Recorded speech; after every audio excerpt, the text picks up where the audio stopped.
attends.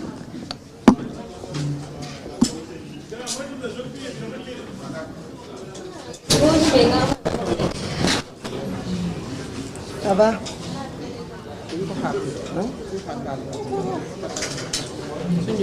Comment juste avec les femmes? Ils vont juste me dire. Bàyyi ko ba mu ñëw. C'est bon, merci beaucoup.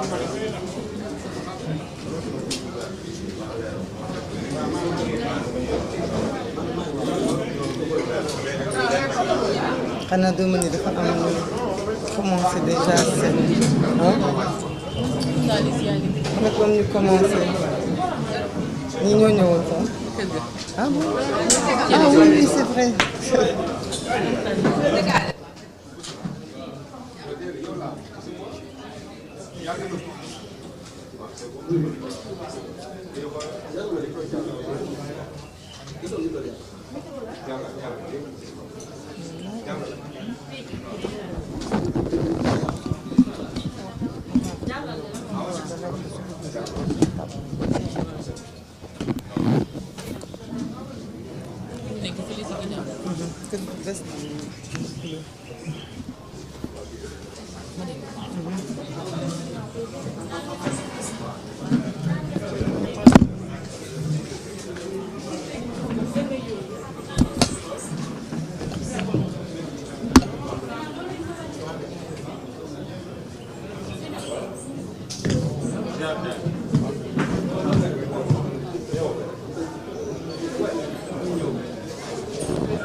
non ñun dañuy bàyyi bu ñu paree rek leen ñu wax oui on va pas se mettre la pression des fois ils peuvent attendre c'est pas j'allais même attendre ñu gën a installé parce que da ngay ñëw toog ñuy installé bu gën ay photos loolu daa doon bañ te kon ñu bëgg a bàyyi ñu gën a installé wu.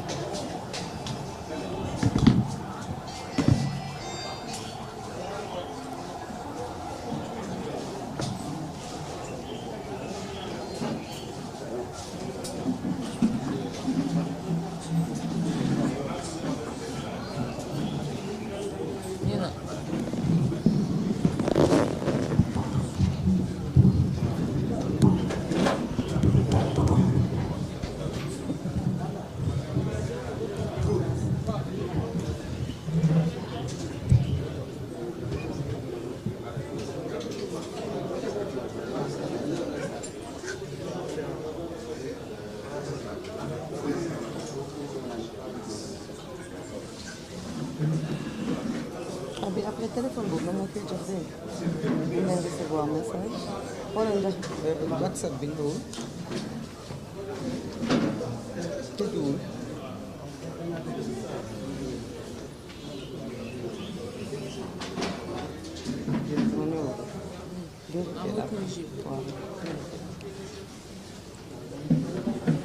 Bon, vous êtes bon?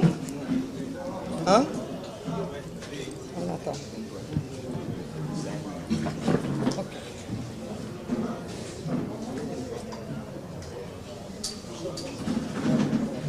J'ai pas appelé les Aïva, j'ai appelé personne.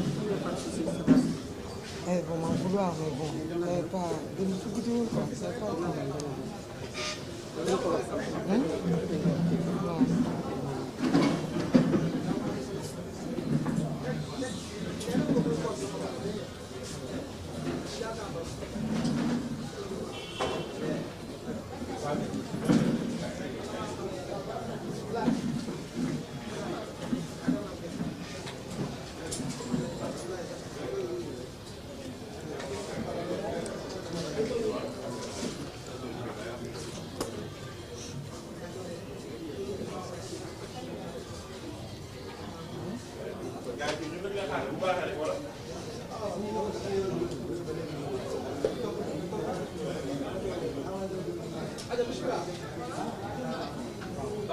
C'est bon? Ah, il est trop loin. C'est bon. C'est bon?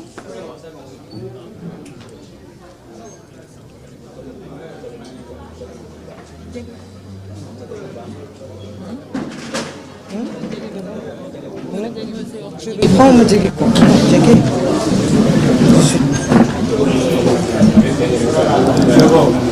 Bon, salam alaikum.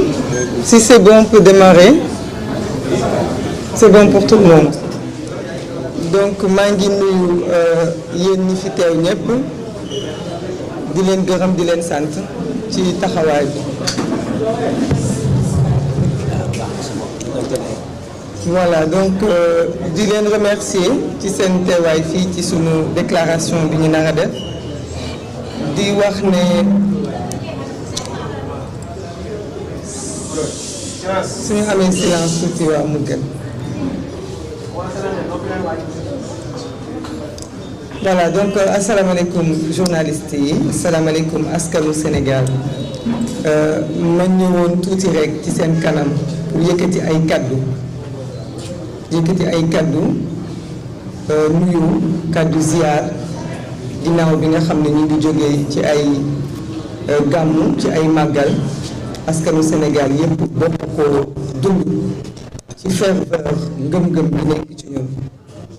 Donc sénégalais bu nekk maa ngi lay nuyu di la jox loxo di wax li ñu fi boole tey li ñu fi indi li ñu fi dajale mooy wax ci tolluwaayu réew mi ndaxte xamee ngeen ñu ko tuuti mooy bi ñu dalee sunu engagement politique ba léegi dafa nekk ci xeex lépp lu ñuy wax injustice mais dafa nekk itam ci bokk ci combat yi nga xam ne yépp dañu jàpp ne ay combat pour yokk sunu ay liberté la mais pour gën a dëgëral sunu démocratie ci combat boobu nag moom la ñu nekk ba ñu tàmbalee ba tey nekk ko itam bi ñu duggee ci kuréel gii di coalition bi ñu bokk waaye nekk ko itam ci wetu sénégalais yépp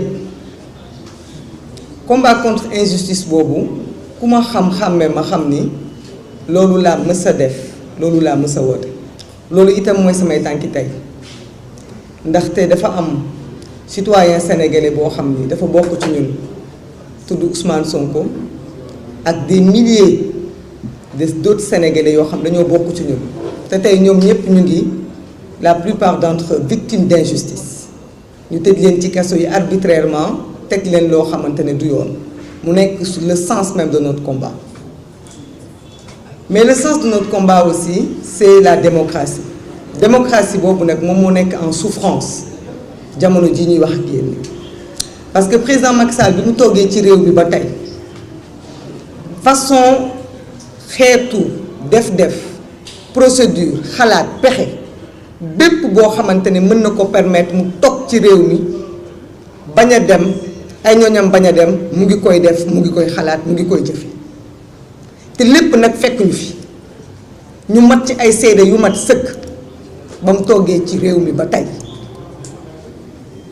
xalaatam mooy naka lay def saa su nekk pour jël processus électoral bi nga xam ne sénégalais yi ñoo ko bokk ma téye ko ci sama loxo ba nga xam ni nit ñi mënuñu ci am accès comme man ni ma ci amee accès bu ko defee may segg ki yor sama pañe yuréet di xool kuy jàll ak ku dul jàll waaye itam yemul ci loolu mu jël justice instrumentaliser ko utiliser ko pour écarter adversaire politique ñu sóobu ci combat bi xeex fi ci CREI yi mu écarter Karim Wade exiler ko jàpp Khalifa Sall tëj ko persécuter yeneen adversaire politique ku nekk rek ak yoon bi muy jaare ak yow pour que cëppaandaw gi moom képp ak li mu bëgg mu am ko 2019 mu toog malgré écart loolu yépp mu def ci ay processus sénégalais yi di ko observer mais nit ñi jàpp ne rek dëgg la ñu ngi koy dénoncer dëgg la gis nañ ko dëgg la ñu ngi koy xeex mais dina am fu président Macky Sall di yem dina am foo xam ne xëy na du ko jéggi waaye tey nag mu sóob ñu ci li nga xam ni mooy xaaj bu mujj bi xaaj bi mujj bi mooy fexe naa wax leen ñii dañoo luubal ma tëj leen fexe naa wax leen ñii dañoo dëngal ma tëj leen fexe naa wax leen ne ñii mateewuñu amuñu parrainage amuñu lii ma filtré leen waaye léegi gannaaw gis naa ñoo xam ni luubaluñu am nañu parrainage am nañu crédibilité ñu ngi ci en place ñooñu nag il faut ma xool yeneen xeetu pexe pour écarter leen loolu mooy li ñuy dund waaye li président Macky Sall daaw a def lépp ba ci exilé ba ci tëj kaso ba ci xeetu métital boo munti gis direction générale des élections yàgg naa jàppee boppam moom liñ ko war a jàppee mooy moom organe la boo xamante ne dafay recevoir ay ordres du ministère de l'intérieur xam fu muy yem président Macky Sall ak i ñoñam yàgg nañu ñoom di taxaw fu ne naan conseil constitutionnel képp moom moo mën a téye candidature ba moom sax barki démb troisième candidature am bi mu doon wax ay nitam dañ doon wër plateau yi naan kenn mënul wax ku dul conseil constitutionnel waaye nag loolu la ñu gis DGE démb jël place su conseil constitutionnel daanaka violer li nga xam ni moom moo ñu boole ñun sénégalais yi ba ku wax ñu ne la sunu constitution moo ñu tënk sunu conseil constitutionnel nga xam ni rôle am mooy permettre à tout citoyen, je dis bien tout citoyen, parce que nag président Macky Sall changé na fi ay loi changé fi ay interprétation mais mënta changer Sénégal ndaxte bu laalee constitution Sénégal rek mu ñu nekkatuñu ci république kon ku nekk bu yeboo mu xool nu muy taxawee mu taxawee ko noonu donc président Macky Sall ak gouvernement wam nga xam ni ministre de l'intérieur mooy jox DGE ay ordre ñu xam ni bépp sénégalais am nga droit nekk candidat à la candidature amul kuñ ko saña nangul wala sañ ko ko bañal parce que c'est un droit à tout le monde sénégalais bi ñu tëj kaso sax am na droit candidater à la candidature sénégalais bi amul caution am na droit candidater à la candidature bu demee nag ba conseil constitutionnel moom mooy tànn choisir ne kii dafa am casier judiciaire kii amul ko caution kii amul parrainage kii amul lii mu def seggam loolu mooy rôle am c'est les juges électoraux c'est pas la DGE le juge électoral Sénégal nag yàgg na am ay forfaiture ñu di ko jàllale yàgg na am ay forfaiture ñu ko jàllale mais fi ñu toll nag dañu toll fu nga xamante ne amatuñu barrière dañoo mbëkk mur bi parce que président Macky Sall foofu la egg ak ñun di ñu pousse ba ñu sës ñu egsi ak moom foofu ñu war a taxaw Sénégal tollu situation boo xam dafa war a stable dañu war a xam fu ñu jëm dañu war a xoolaat ni ñu ciy jëmee ñu ñëw teg acte bu mel nii mu nekk un acte politique qui n'a pas surpris les Sénégalais parce que Sénégalais yépp jàppoon nañu ni président Macky Sall ak ñi mu àndal pare nañu ndax moom sax wax na ko joxe na promesse joxe na ay garantie que dina dem jusqu'au bout de lii mu tàmbali waaye nag ñu jàppoon ne même buy dem jusqu'au bout de li muy tàmbali ñun li ñu boole muy conseil constitutionnel li ñu boole muy suñu constitution loolu dinañu ko fi wàccal parce que loolu bu ñu booleetul ñun amatuñu ñun obligation toog fii naan état de droit ndax conseil constitutionnel ak juge constitutionnel boobu ñoom ñoo nekk les garants de la stabilité de ce pays là ndax président Macky Sall ci jëbi boppam li tax mu nekk suñu président dafa waat ci seen kanam kon moom bu leen jëlee wàccee leen ci suuf nangu seeni prérogative amatul moom sañ-sañu ñun ñu koy considérer comme un président de la république mateetu ko doxeetu ko tey nag suñu mouvement woo leen pour ñu waxtaan ci suñu xalaat ci tolluwaayu réew ñu wax leen lii ñu gis DGE def mu nekk lu ñu condamné mu nekk une violation mu nekk loo xam ni xel mënu ko nangu parce que le citoyen Ousmane Sonko dafa am coalition bu ko porté coow li bari na trop fan yi ñëpp a ngi wax ku mu neex nga nekk candidat à la candidature maa ngi félicité ñi ko def ñëpp maa ngi félicité ñi nga xam ne ñëpp ñoo nekk ci processus boobu parce que ils prennent leur devoir de citoyen mais il y a un citoyen sénégalais à qui on a dit hier vous n'êtes pas citoyen sénégalais alors que loolu sax DGE mënu ko wax gis nga tey burkinabé guinéen ak ku mu munti doon bu ko neexoon mu dem jëli bu yóbboo carte d'identité bu ko neexee mu dem jëli dossier au niveau de la DGE conseil constitutionnel mooy wax suba est-ce que kii strictement sénégalais est-ce que nekkul strictement sénégalais parce que carte d'identité ngay joxe yónnee mandataire nit ñaa ngi wax rek nag Ousmane Sonko mi nga xam ni moo tax may wax tey comme ni ko ay moroomam taxee woon démb du Pastef moo dem déposer ko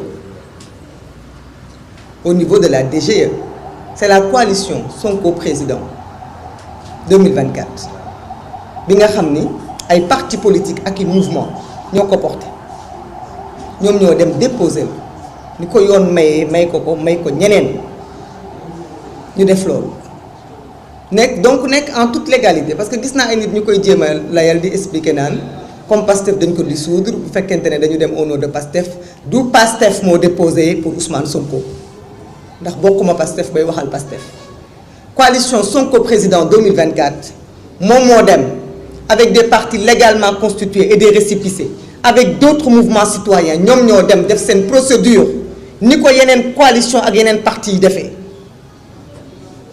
ñu xañal leen ko bañal leen ko sous seul prétexte que ci seen biir dafa am ku tudd Ousmane Sonko donc nekkatul waxi parti politique mais waxu citoyen sénégalais bi moom la ñu nier sa citoyenneté moom la ñu nier son devoir et son droit loolu nag taxaw seetlu daf ciy bokk parce que citoyenneté ñun moom moo ñu boole moo tax ñu nekk une nation moo tax ñu nekk une république et il est hors de question que 2023 ñu nekk ci réew moo xamante ne dañuy accepter nangu président Macky Sall juste parce que dafa bëgg éterniser wu ci pouvoir bi juste parce que dafa bëgg téye nguur gi naan dama koy jox ku far ci man naan bu ñu fexee ba mu rëcc ñu kon ñu dem à la catastrophe ñu fexe muy confisquer suñu citoyenneté du ñu nangu loolu du ñu seetaan loolu parce que dañuy complice ci li nga xamante ne moom la nekk di def ak la moom la bëgg di def ñuy wax ne nag sunu déclaration mooy la candidature du citoyen Ousmane Sonko est une candidature légitime, légale et recevable parce qu'elle est reçue devant le peuple sénégalais et seul le Conseil constitutionnel est capable d'écarter cette candidature. Donc ñun par ma voix on invite tous les Sénégalais yi nga xam ni ñii xam nañu Maïmouna Bousso ñii bëgg nañu Maïmouna Bousso ñii bokk nañu force citoyenne ñii bokk nañu ay sympathisants ci yeneen mouvement yu ànd ak ñun na ngeen a jóg taxaw takku pare ànd ak ñun ci parrainer le candidat Ousmane Sonko ndax nag moom la ñuy candidater moom la ñuy parrainer moom la ñuy soutenir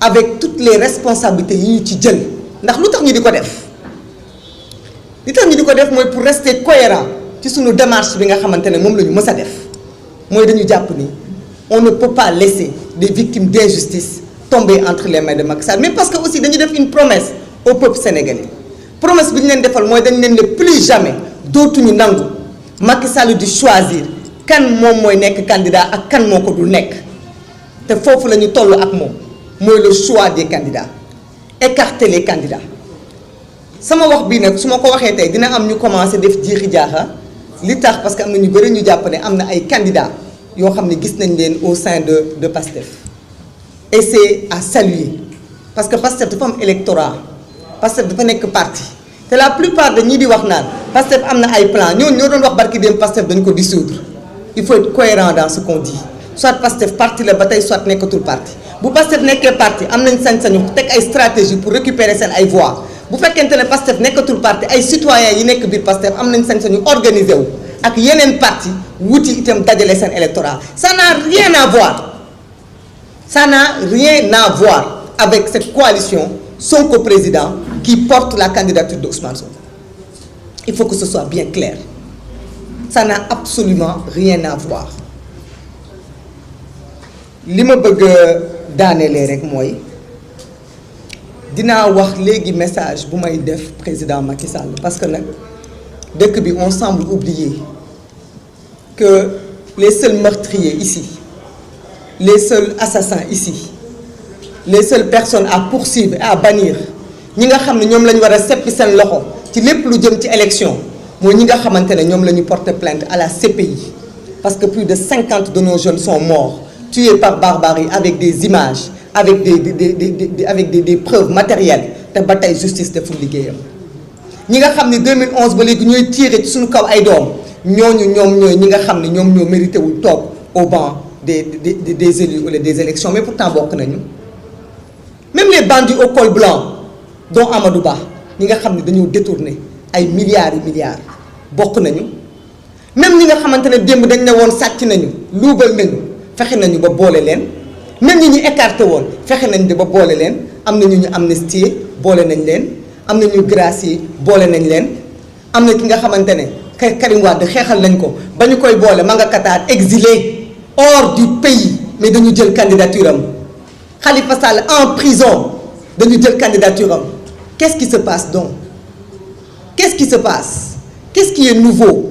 Lan mooy la différence en 2019 quand on a pris des candidatures de personnes yi nga xam dañ ne woon ñii dañoo perdre seen droit civique et politique ñii bokkatuñu ci fichier électoral bi mais dañoo jël seen candidature dem ak ñoom ba conseil constitutionnel ñu jël rang bu ma xamante seeni mandataire déposé lan moo changé lan moo changé li changé mooy y a une jeunesse un peuple un espoir ay sénégalais yu jóg tànn na nit kii la ñu bëgg a àndal nit kii la ñu wóolu nit kii la ñu yaakaar ñu ne nit kii bu ñu bàyyee ñii ñëpp dem parrainer ko dootuñu ko mën a arrêté kon nañ ko arrêté fii su ngeen gisee toutes les candidatures démb yi am ngeen xam ni kenn mënul arrêté Ousmane Sonko ndax ci candidature yooyu kenn ku nekk ci ñoom Ousmane Sonko mu ngi ci sa biir kenn ku nekk ci yow ci ñoom Ousmane Sonko mu ngi ci sa kanam mu ngi ci sa ginnaaw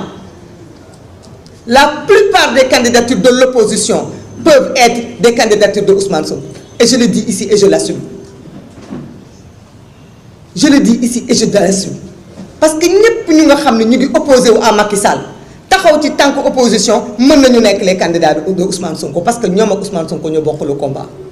Donc c'est pas les candidatures qui dérangent, c'est Ousmane Sonko qui dérange.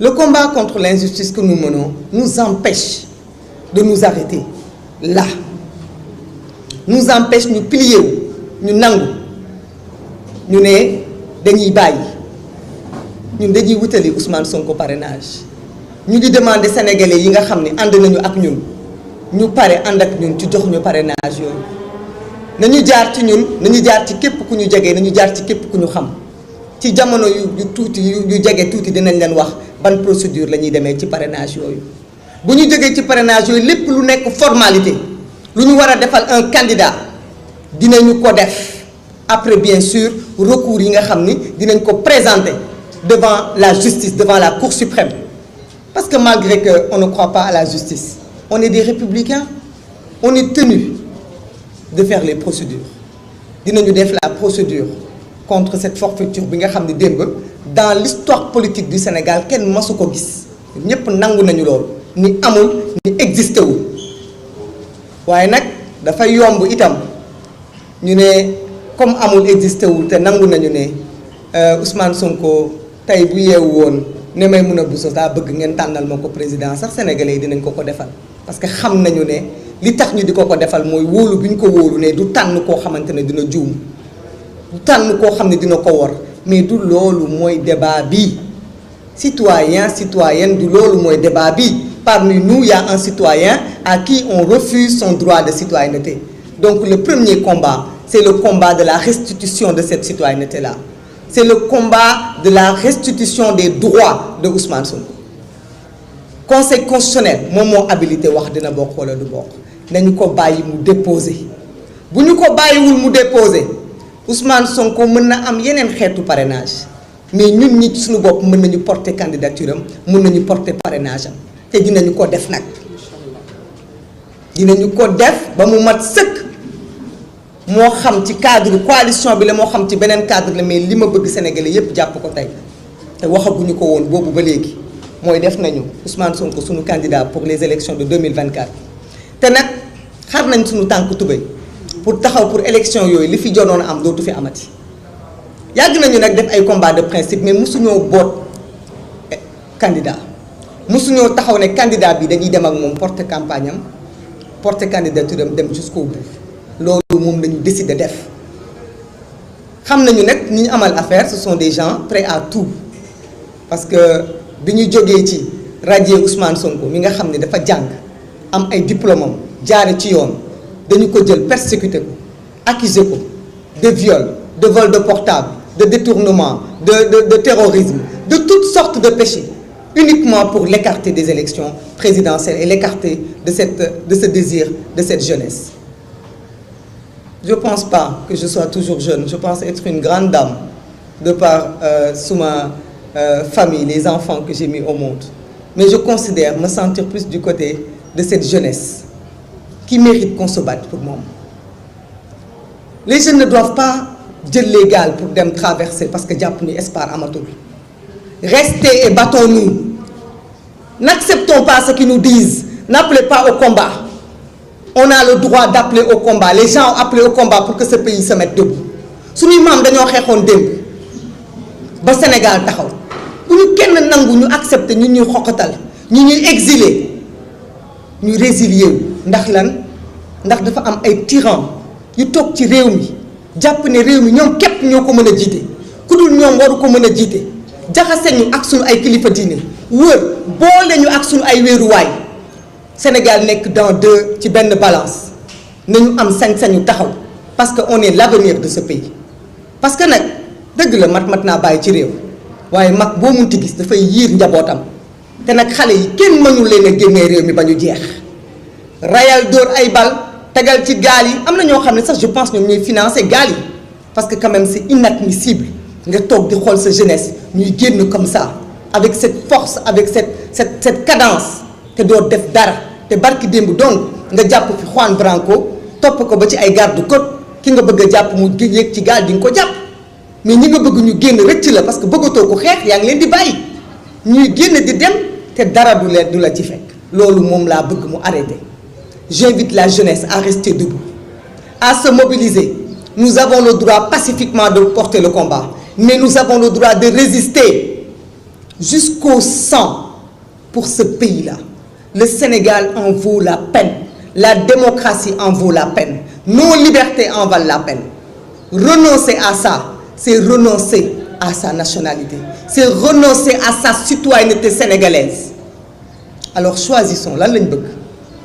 dañuy nekk ay citoyens sénégalais wala dañuy jàpp ne jaru ko Sénégal jaru ko loolu mooy le débat tey may nag inviter l'opinion nationale ak internationale ñu jël seen ay responsabilités parce que dinañu taxaw nag may inviter itam kilifa diine yi kilifa aada yi ñun de ñoom lañu am ñoom lañu yaakaar parce que ay aji gëm lañu parce que Sénégal lu waay mën a waxal mënuñoo waxal suñu ñàkk gëm mënuñoo waxal suñu ñàkk am pas-pas moom moo nekk ci ñun mais di leen di wax ne leen fii ñu toll ku leen wax ne leen ñun ñooy nitu fitna waxu leen dëgg ku leen dugal ci ñu tànn ñii di sàcc ñii di fen ñii di rey alors que ak ñi nga xamante ne yaakaar lañu waxu leen dëgg ngalawaay bu ñu nangu nekk suñu diggante ak ñii parce que loolu du yoon parce que ñun ñoom la ñu am pour wéeru dara sensible ci tàmm nañu nag heure bu ñu waxee kilifa diine ñu yëkkati suñu ay parole daal di koy jal tasaare ko ñun ñoo leen tudd ci kaw ñuy wéeru ci ñoom kilifa diine bu ci génn nag ne doyatuma wéeruwaay doyatuma sëslaay doyatuma guide religieux léegi damay politique wax ci arène politique bi wallaay lazim dinañ jàkkaarloog yow ci arène politique bi parce que loolu képp foofu la ñu toll ku ñu ñaanal ñu tàllal la loxo ku ñu yedd ñu déglu la ku ñu bëgg la ku taxaw ak ñun di politique ñu wuyu la ci politique parce que foofu la ñu Sénégal toll foofu la ñu toll ci Sénégal amuñu lu dul Sénégal ku ne dañ lay nangul li nga doon nangul la li nga am nangul la li ñu ëppalee mais du ñu nangu kenn ku ne politique ma damay topp yàlla waaye damay wax ci politique bi lu ci baax ak lu ci ban loolu dafay jeex ci réew mi loolu dafay jeex ci réew mi parce que kenn du fekk kenn ci xilaafam di la yedd ci sa xam-xam man duma ko nangu duma xas kilifa ci xam-xamam duma ko xas ci taxawaayam duma ko xas ci lenn ndax awma sañ-sañ boobu ndax même bu dul dara respecté naa taalibe yi nekk ci ginnaawam waaye nag kenn du ñu xas ci suñu bëgg Sénégal kenn du ñu xas ci suñu pas-pas ak suñu xeex pour suñu réew ñun du ñu bëggoon taar réew mi du ñu politique dañuy dem ànd ak Macky Sall bu ñu bonoon dañuy dem Benno Bokk Yaakaar waaw kay parce que lépp lu bonoon 2012 ba léegi recyclé nañ ko lépp lu sénégalais yi wàccoon 2012 sànni ko Macky Sall recyclé na ko kon fii ku fi bon ci Macky Sall ngay dem moom ngay àndal ci moom ngay bootu bëgg lu baax bëgg lu bees bëgg lu yees moo tax ñu taxaw suñu taxawaay bii mu metti torop kon nag fii ñu toll ku mënta àtte mënoo wax ci kaw am nga ci droit waaye da ngay noppi da nga ciy génn da nga ñuy seetaan waaw da nga ñuy seetaan parce que démb woote woon nañu am na ñu wax ñëpp ñu ngi leen di gërëm di leen jaajëfal di leen sant waaye képp ku waxul am nga sañ-sañu bañ a wax waaye amoo sañ-sañu wax ñu ñun lan la ñuy def ak naka lañ koy defee foofu la ñu toll. Ousmane Sonko nag bu ma finiree ci moom wax ne ñun li ñuy def moom santuñu ko donc bu kenn jàpp ne ñi def leneen ñoom ñoo wàcc yoon ñun ñoo jël responsabilité boobu ñun ñoo jël responsabilité boobu moom santuñu ko parce que ñun kenn mësuñoo sant suñu taxawaay ci politique Sénégal suñu taxawaay ci démocratie ñun ñooy xool fu ñu namm taxaw ñu taxaw fa dinañu porter candidature am dinañu porter combat am parce que porter candidature Ousmane Sonko mooy porter la libération de Ousmane Sonko xeex pour Ousmane Sonko bokk mooy xeex pour Ousmane Sonko génn ci kaso bi parce que ñi ko dugal ci kaso bi bañ mu bokk moo tax ñu dugal ko ci kaso bi te parewuñu pour bàyyi ko loolu nag na leer ci bopp ñépp ku jàpp ne am na système bu Macky Sall mën a taxaw pour bàyyi Ousmane Sonko da ngay nax sa bopp parewul pour bàyyi ko taxawaay bu mat sëkk rek mooy tax ñu bàyyi ko parrainage mobilisation et puis résistance te bu ci nekk nag dinañ ko def ak fulla ak fayda bi nga xamante ne moom moo ci war maa ngi jéggalu ci gudduwaay bi peut-être bu ko amee ñu ko bëgg ñu def version française bi après bu amee 2-3 questions pas plus ñu mën a tëj.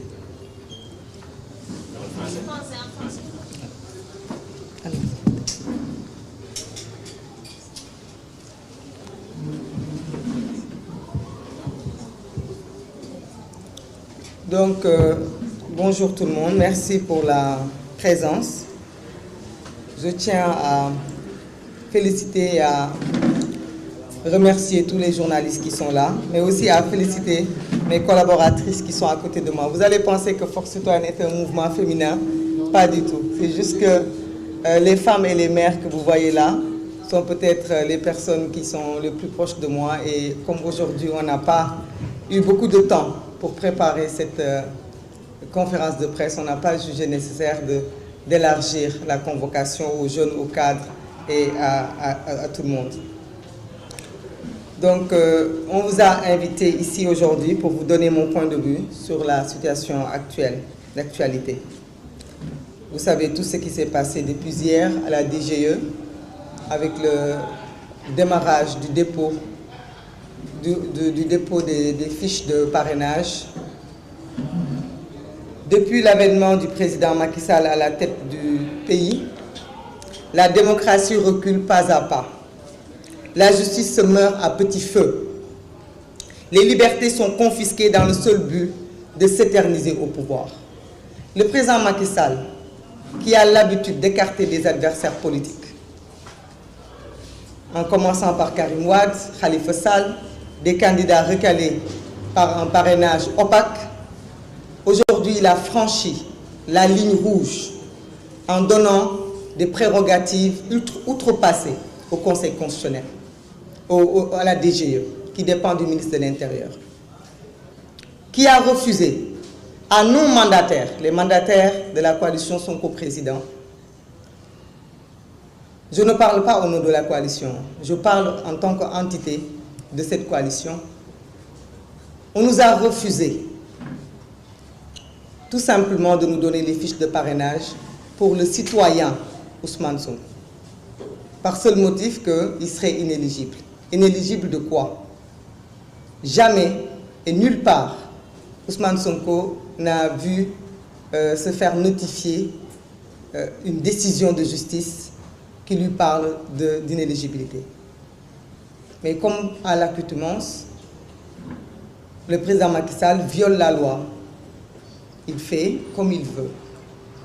Il utilise la justice pour poursuivre des adversaires politiques. Il utilise la police, la gendarmerie pour réprimer le peuple. Et maintenant, il utilise des fonctionnaires. Des fonctionnaires, parce que la DGE, ce sont des fonctionnaires, qui se prennent pour le juge électoral et qui se permettent de remplacer le Conseil constitutionnel, qui est seul habilité à dire qui est candidat ou qui ne peut pas candidater. Parce que jusqu'à présent, on ne parle pas de candidat, on parle de candidat à la candidature. Et tous les Sénégalais ont le droit d'être des candidats à la candidature. Donc la loi est encore ici violée.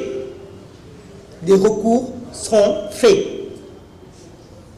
Mais n'empêche que, il serait bon de dénoncer à l'opinion nationale et internationale que ce qui se passe et ce qui s'est passé hier à la DGE, cette organisation, ce filtre, n'avait de but en réalité que d'empêcher les mandataires Ousmane Sonko de prendre des fiches de parrainage. Parce qu'ils sont convaincus que si tous les Sénégalais parrainent le candidat Ousmane Sonko, ces millions de Sénégalais, au mois de décembre, seront devant le Conseil constitutionnel pour exiger que sa candidature passe. Mais pour cela, le président Macky Sall est prêt à violer la loi. Pour cela, le président Macky Sall est prêt à briser les fondements de notre République. M. Ousmane Sonko, comme vous le savez, depuis 2016 est persécuté. Il a été radié de la fonction publique après d'excellentes études, après avoir servi son peuple. Il a été persécuté, accusé de viol, accusé de violence, accusé de menaces de mort, accusé de vol de portable, accusé de terrorisme, accusé de toutes sortes de délits, dans le seul but de l'écarter des élections présidentielles et de priver le peuple sénégalais de son choix de vouloir un changement radical avec ce régime clanique qui est ici depuis 1960 et qui ne fait que se recycler. Il y a une mafia politique qui est installée à la tête du pays depuis 1960 et qui ne fait que se recycler par voie de transhumance. De régime à régime, les gens changent de peau, changent de veste, se mutent.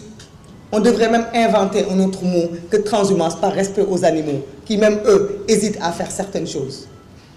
Mais ici, rien n'est trop peu. Rien n'est trop peu pour confisquer la volonté populaire. Nous prenons notre responsabilité, pas sur demande de qui que ce soit, mais par cohérence à notre combat politique contre l'injustice, notre combat démocratique contre toute forme d'oppression, à aller jusqu'au bout de ce processus, de refuser à Macky Sall de choisir les candidats ou d'écarter des candidats. Et c'est pour cela que nous avons pris la décision de faire de Ousmane Sonko notre candidat en 2024. Nous avons pris la décision d'aller chercher des parrainages à son nom et nous invitons tous les Sénégalais qui sont avec nous, qui nous soutiennent, qui sont dans notre mouvement, dans nos familles, qui sont proches de nous, de garder leur parrainage et de nous les réserver. Nous leur donnerons plus de détails dans les jours à venir de comment se passera cette collecte-là. Nous avons fait des recours et nous tenons aussi à féliciter tous les amis, les partisans, les collaborateurs, les Sénégalais, même les gens de l'opposition, certains d'entre eux qui ont décidé de candidater à cette candidature. Parce qu'ils arrivent à montrer à la face du monde que le président Ousmane Sonko ne peut pas être écarté. Parce qu'il peut survivre en chacun de ces candidats. Plusieurs personnes peuvent porter ce projet, qui n'est pas une personne, mais qui est une idéologie. On voit beaucoup de gens s'agiter ces temps-ci en disant « le PASTEF a plusieurs plans ». Mais ce qui est incohérent, c'est que ce sont ces mêmes gens qui, il y a quelques semaines, disaient que le PASTEF n'existe plus. Et je tiens aussi à préciser que certains le disent qu'au niveau du Conseil constitutionnel, au niveau de la DGE hier, c'était des représentants du PASTEF qui étaient là-bas. La candidature de Ousmane Sonko n'est pas portée par le PASTEF. C'est une candidature portée par une coalition de partis légalement constitués et de mouvements. Et ça ne veut pas dire aussi que les autres partis qui ne sont pas dans cette coalition sont contre Ousmane Sonko. il faut être clair.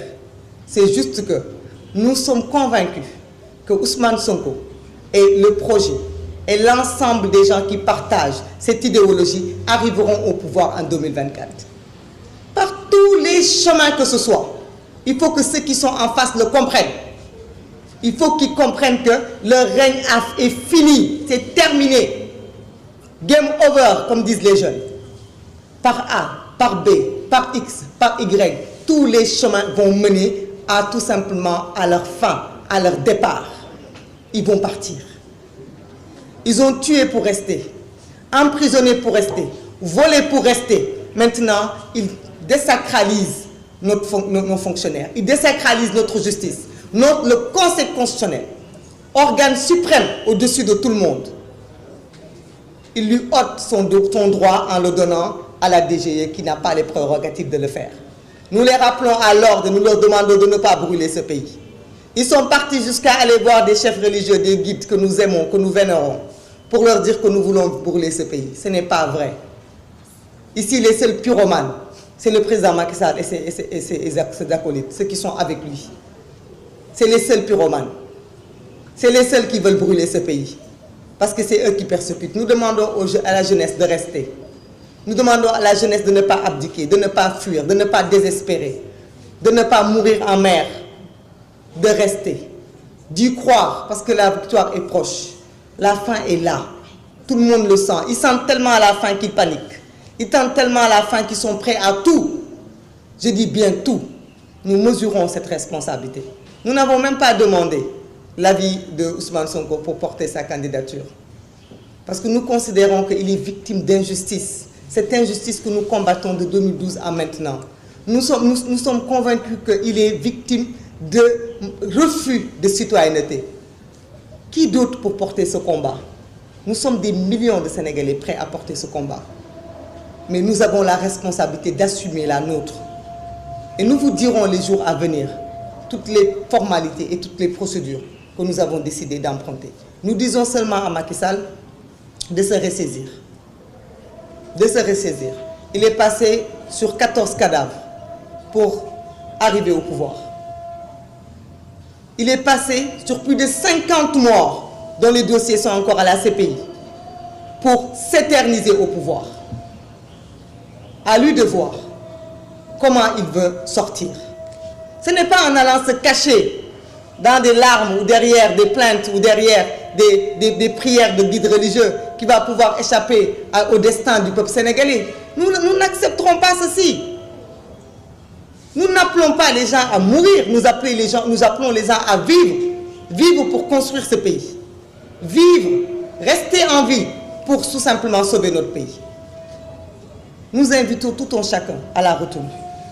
Nous ne manquerons de respect à aucune personne qui est un guide, qui est un parent, qui est une autorité religieuse. Mais nous les invitons à ne pas s'initier dans le débat politique, si tel est leur choix. Ils ont la responsabilité et le devoir de dire ne pas faire de politique. Que tous ceux qui ont opté pour ne pas prendre la parole en public, pour dénoncer les meurtres, dénoncer l'emprisonnement abusif, dénoncer toutes les violations de nos droits, que cela ait la décence. Et la décence de nous octroyer le silence devant ce que nous sommes en train de vivre. Parce que nous sommes tous des citoyens. Nous pensions que certains sont plus que des simples citoyens. Macky Sall avait dit qu'ils étaient que des simples citoyens. Ça nous avait offensés. Mais beaucoup sont en train de prouver qu'ils sont que de simples citoyens. Mais le citoyen est le début et la fin de cette nation. Donc nous respectons ce choix-là. Et nous disons tout simplement que cette candidature sera portée. Toutes les formalités nécessaires à cette candidature sont faites. La coalition de cette candidature va s'exprimer bientôt et donner les orientations pour cette candidature. Les parrainages seront cherchés, les modalités sont faites et nous serons devant le peuple sénégalais. Nous serons devant le Conseil constitutionnel qui est seul habilité à dire si nous aurons une candidature ou pas. Et nous serons devant le peuple sénégalais le 25 février pour enfin écarter cette candidature qui est en train d'être écartée. Je vais m'en arrêter là parce que je suppose que votre attente a été longue à cause du précédent point de presse. Si vous avez des points supplémentaires, quelque chose que j'ai omis, oui.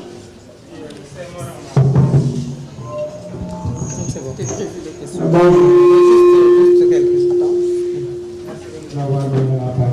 Moi, c'est Moram, journaliste au quotidien Enquête. Donc, moi, la question que j'avais à poser, c'est, vous avez parlé tout à l'heure de cohérence dans la démarche. Jusque-là, on a entendu Pasteur, par exemple, parler de tous les alliés de Ousmane Sonko, dont vous parlez de plan A à Z.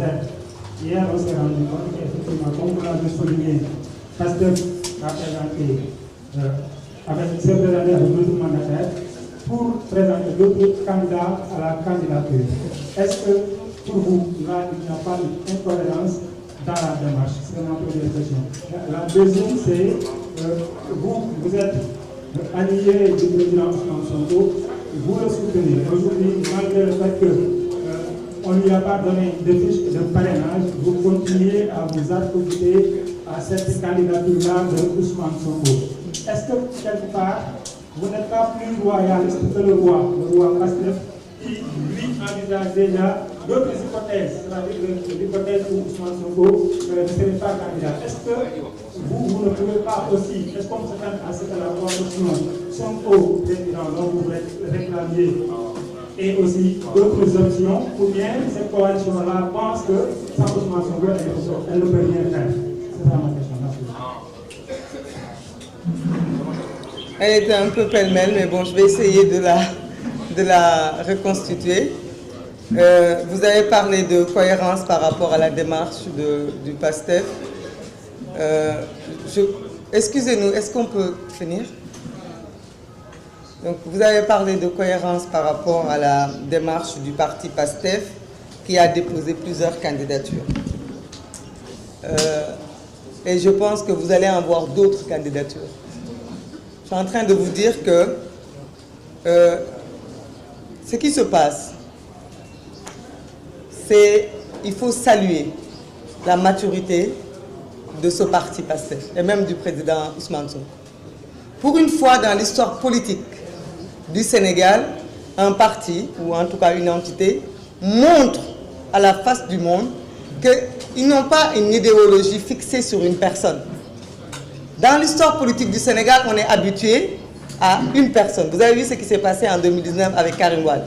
On a dit, si ce n'est pas Karim Wade, ce n'est pas quelqu'un d'autre, jusqu'au bout. Parce que c'est une personne. Ici, c'est un projet. Ici, c'est une démarche. Ici, c'est une idéologie qui est partagée. Et hier, ils ont montré, ils ont prouvé aux Sénégalais que ce qui se passe, ce n'est pas juste une personne. On veut vous prouver qu'on ne peut pas emprisonner notre projet. On ne peut pas emprisonner notre rêve et notre volonté. Et c'est une démarche qui, moi, je considère qui est une démarche salutaire, complémentaire à la démocratie. Si je ne l'avais pas fait, j'aurais trouvé ça bizarre. Parce que ça prouve à Macky Sall qu'il a perdu, qu'il perdra. Parce que par A ou par B, il perdra. Mais ce que je veux aussi vous dire, c'est que le fait même de refuser de parler de candidature maintenant viole la loi. Maintenant, ce sont des candidats à la candidature qui sont déclarés. Ils ont la possibilité de renoncer à leur candidature au profil de quelqu'un d'autre. Ils ont la possibilité de retirer leur candidature. Ils ont la possibilité d'annuler leur candidature. Il y a toutes sortes de possibilités avant que le Conseil constitutionnel n'ait à réagir. C'est pour ça qu'on ne comprend pas. Non, je ne pense pas qu'il y ait une incohérence. Je ne pense pas qu'il s'agit d'une incohérence. Parce que, et je ne pense pas, comme ce que vous venez de dire, être plus royaliste que le roi en portant la candidature de Ousmane Sonko, parce qu'il ne faut pas penser qu'on est seul à la porter. Cette candidature, elle est portée par le peuple sénégalais, dans lequel il y a des membres du PASTEF, dans lequel il y a des citoyens qui dépassent un parti politique. Cela dépasse un parti politique. Ça représente un combat démocratique, un combat contre l'injustice. Et c'est ce combat que nous allons mener par cette candidature. Parce que ce qu'il faut comprendre, c'est que nous sommes convaincus que le 25 février, c'est la coalition que nous représentons qui gagnera ces élections. Mais ce qu'on ne peut pas accepter, c'est juste d'aller dire, d'accord, on accepte parce que telle personne est écartée, donnons donc mandat à l'autre qui va gagner. Il ne s'agit pas que de gagner. Il s'agit de porter les combats de principe et de les remporter. Il s'agit de faire respecter la loi, parce que c'est la loi qui nous régit. C'est la loi qui nous contraint, nous tous, autant que nous sommes. Nous ne pouvons pas accepter que la DGE se substitue au Conseil constitutionnel. Est-ce que vous devez l'accepter? Tout le monde ici au Sénégal sait que ce n'est pas normal ce qui s'est passé hier. Tout le monde sait que ce n'est pas normal. Mais il y a des gens qui vont me dire, c'est pas normal, mais bon, pourquoi pas avoir un plan B? Pourquoi dans un pays on dit qu'il ne faut pas faire offense au chef de l'État? Le chef de l'État est le chef de l'État parce qu'il y a la loi, il y a les lois, les règlements, le Conseil constitutionnel qui fait de lui, qui lui donne ce manteau, cette institution. Pourquoi lui ne respecterait pas la loi et nous on devrait respecter la loi? Je trouve que c'est de la cohérence pure et dure. Et nous devons continuer dans cette cohérence-là et tous les citoyens sénégalais doivent porter ce combat. Même si le PASTEF gagne le pouvoir, cela n'empêche pas de porter le combat pour la candidature de Ousmane Sonko. Lui seul a le droit, Ousmane Sonko, de décider de renoncer à sa candidature. Mais ce n'est pas à la DGE ou au Conseil constitutionnel de l'en empêcher. J'espère que j'ai assez bien répondu. Attends, Yana. Une dernière question, allez-y. Bonjour, je suis Diana Rosso de la CTV. Madame Kilso, vous êtes membre de la coalition Yewwi-Askan Wi. Vous avez toujours lutté pour la libération de Ousmane Sonko. Surtout quand il a entamé sa carte de la femme, vous avez été involontaire. Oui, je n'entends pas ce que vous dites, oui.